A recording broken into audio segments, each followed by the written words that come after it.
Good morning everyone, A&A Solar Shop po. So ngayon po, pakita namin ngayon yung bagong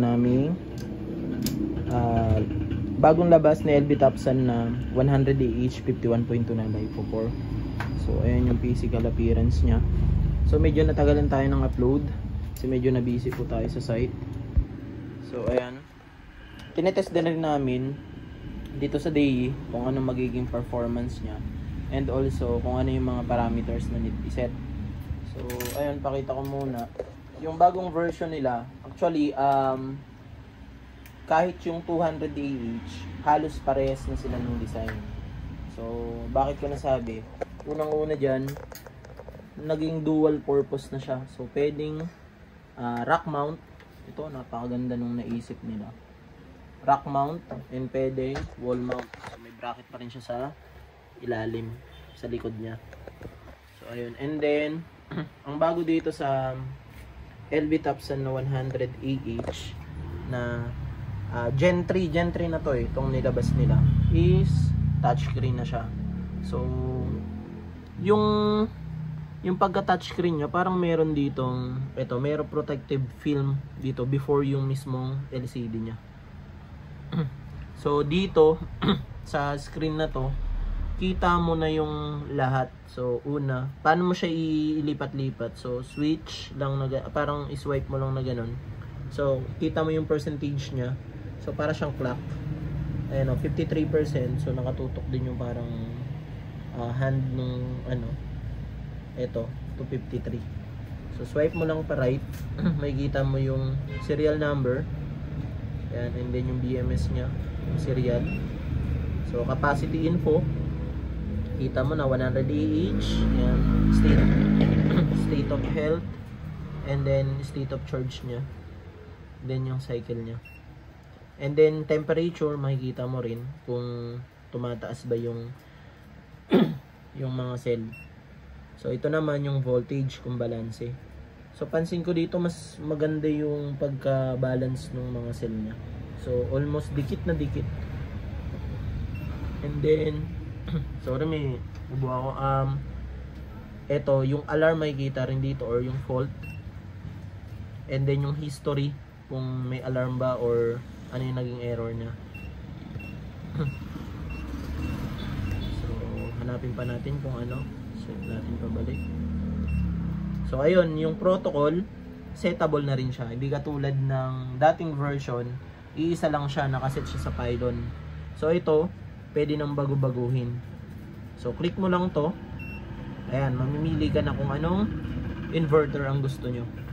So ayan, may Growatt, may Victron, SMA, Must, and so far. So ganun siya ka ganda.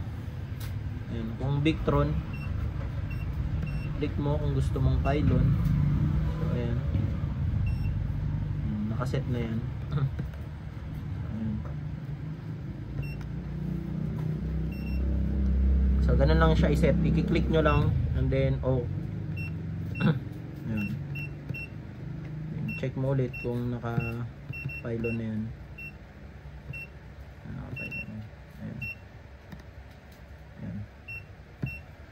And then sa upper button nya, ito upper top end nya, nandito ngayon yung terminal.